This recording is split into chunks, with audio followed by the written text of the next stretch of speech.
Hello and welcome back to yet another Path of Exile Beta patch. Yes, finally. Path of Exile has entered its second phase of closed beta testing, and today we've been blessed with patch 0.9.3. Everyone following Path of Exile and all the people that have in fact played in the beta will know that this is a pretty big deal. This patch is huge, and with it, the Grinding Gear Games guys have wiped the beta realm clean. All our characters have been reverted to level 1 and all our items have been destroyed. Now, we've been told that the idea with 0.9.3 was to do a full rebalance of the game and to make it a lot more fun. So to achieve this, the Grinding Gear Games guys have changed most of the game systems based on feedback they've received from the testers. They say it feels like a whole new game now, and even if you've completed the beta, it's well worth jumping in again to see all the new changes in action. So what do we have to look forward to? Well, a new and totally redone passive skill screen, new active skills, new areas, support gems, quests, monster auras, and items. We're going to have a look at the full patch notes in just a second, but that's the quick and dirty version of it all. Along with the release of this patch, it seems like the Grinding Gear Games guys are going to be scaling up the amount of players in the beta significantly. They mentioned that they'll be giving out close to 10,000 friend invite codes to existing testers over the next 2 weeks. So if you are in the beta right now, you better look out for that. Lastly, they just say that they're furiously working away at getting things ready for open beta early next year, so that's pretty exciting. But now let's have a look at those patch notes. First up, they just mentioned that this patch will remove all existing items and all characters will be reset to level 1. That's just so that you can keep your character names. And then in the content section, they've revamped a lot of quest rewards. Quests that block your progress now grant you a skill or support gem for completion. Act boss quests don't grant gem rewards, and optional side quests now grant a permanent passive skill point for completion. So that's pretty cool. They performed an entire overhaul of the Act 2 quests. They added new bandit quests and quests in the Weaver's Chambers, Church Dungeon, and Chamber of Sins. So we're going to actually have a reason to go there now. 2 entire new world areas have been added in Act 1, the Tidal Island and the Fetid Pool. The Tidal Passage has been renamed to the Submerged Passage. Then the new skill prototypes. Now sadly I don't have footage of every single one of these in action. I've just got this low level Marauder, so that's gonna have to do. Firestorm, flaming bolts rain down around the targeted area. They explode when landing, dealing damage to nearby enemies.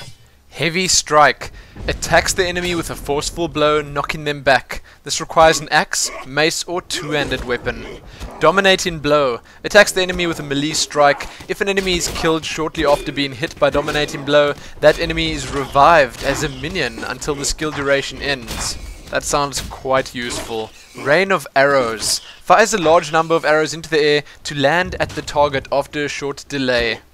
Discharge, discharges all the characters' charges to deal elemental damage to all nearby monsters. That's pretty useful as well. Immortal Call, makes the character invulnerable for a short period of time. Discharges all endurance charges and increases the invulnerability duration proportional to the number of charges expended. Lightning Warp, casts a delayed teleport to a target destination. When the teleport occurs, lightning damage is dealt at the area around both where the player was and where they teleported to. And then there are some new support gem prototypes. Minion damage, minion life, minion run speed, increased duration, gain life on hit, chance to ignite, critical multiplier, concentrated effect. This reduces the area of effect of a skill but increases its damage.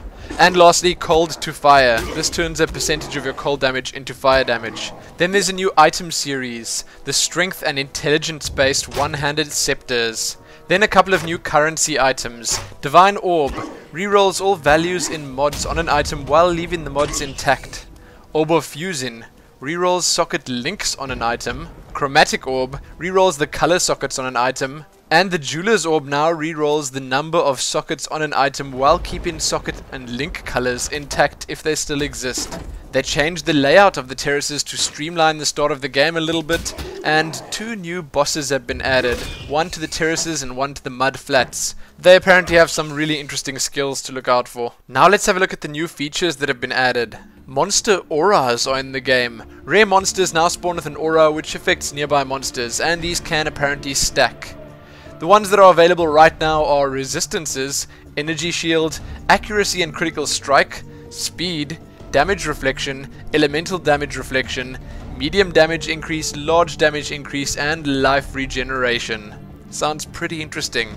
The attributes, strength, dexterity, and intelligence are now available on items as mods. A zoom function has been added to the passive skill tree screen, and I gotta say that's super useful. They've revamped the character screen. It's not completely finished yet, but it's a lot more useful than it was before. The DPS displays are now pretty accurate, and it lets you see your stats with regard to specific skills. A display has been added to show which gems are supporting an active skill on the hotbar, and each support gem has a letter that is displayed in the top right of the skill. Monsters have been changed so that they walk around randomly more often and are more likely to disengage chasing their target if they can't see it anymore. There's a new monster hover interface that's been added, and it does look a lot better. And from here I'm going to start skipping one or two of the smaller changes that I find rather uninteresting. So if you want to see the full patch notes, I will say again, head on over to pathofexile.com or check the links below this video. But carrying on, a quartermaster voice intro has been added to the ship scene when creating a new character. Now the art improvements. Substantial art changes were made to reduce visual chaos in many areas. Then item sockets now have an improved and easier to distinguish look. New flask graphics have been added for all base types. There's a new level up effect and sound. Improved all the sounds in the game, and new amulet and ring artwork has been added. I have to say that overall the UI is looking a lot better, so these art improvements are definitely showing. Now there are a bunch, and I really do mean a lot, of core mechanics changes. All classes have been rebalanced to promote their core strengths. Melee classes are now substantially stronger with regard to dealing damage up close. Spellcasters have lower damage output than before, but can be formidable if left unchecked. The gem support system has been changed a little bit. Attributes, strength, dexterity, and intelligence now affect the player. Strength provides a physical damage increase and additional life. Dexterity provides evasion and accuracy, and intelligence provides energy shield and mana. This makes it more appealing to specialize in your character's core attribute, as it synergizes with the rest of your build, while still providing incentive to splash into other attributes to get the aforementioned benefits. There's now a big difference between the difficulty of normal monsters versus that of magic and rare monsters. On the new and improved passive skill tree, non-attribute nodes don't grant attributes anymore. You have to get your attributes by allocating the nodes as you need them. Increased spell damage percentage is now more likely on caster weapons, and they've changed the way that to-hit calculations are done so that they're much more reliable. Armor and evasion and values on items are now comparable in scale and roughly equivalent to each other. This allows you to objectively say that as a duelist, an item that has around 35 armor is probably better than one with 30 evasion. Then on the topic of evasion, overall monster damage per hit has been reduced so that the high variance of evasion is less of a problem. Evasion characters still need to care about getting hit though, because they need enough life to survive if they get unlucky. The damage reduction system has been changed so that it doesn't provide a linear reduction in damage received anymore.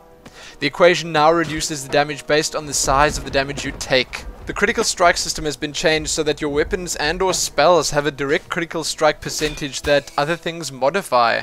Lastly in this section, support gems now have a flat multiplier to the mana cost of a skill that does not go up exponentially as they level up. Now for the general balance changes.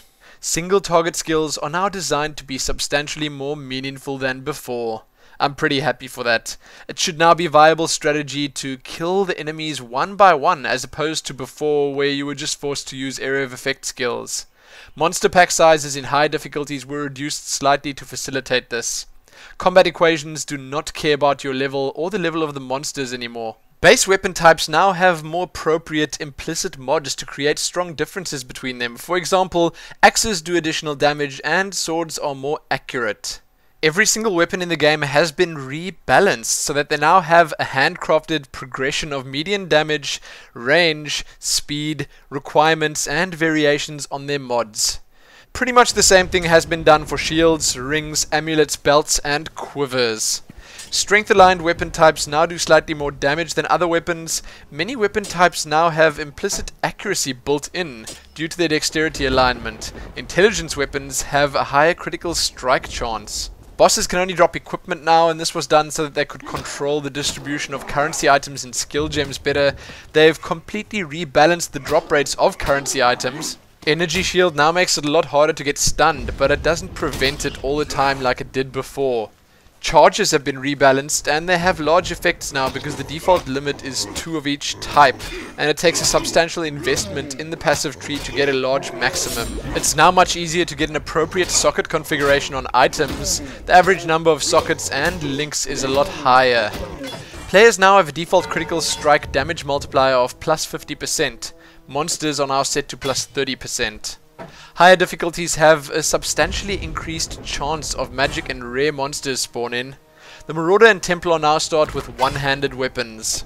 It seems like killing bosses will now give better items and more experience. Characters now block 15% of the time by default while dual wielding. The default mana regeneration on all characters has been increased. And lastly, in this section, the monster density in the ledge has been decreased. Now there were also a couple of singular skill balance changes and bug fixes to have a look at, and as I've mentioned a couple of times, you can see that in the full list of patch notes. That's it for the patch notes, but I will say that I'm incredibly excited to give this a try. I will definitely be starting up my next character in the next day or two, so keep checking back here soon for that playthrough. It's probably going to be a Marauder, seeing that I haven't played a tank-ish type of class yet, and it just looks like a lot of fun. It really does seem like the Grinding Gear Games guys are working as hard as they can to improve things as much as they can for the players.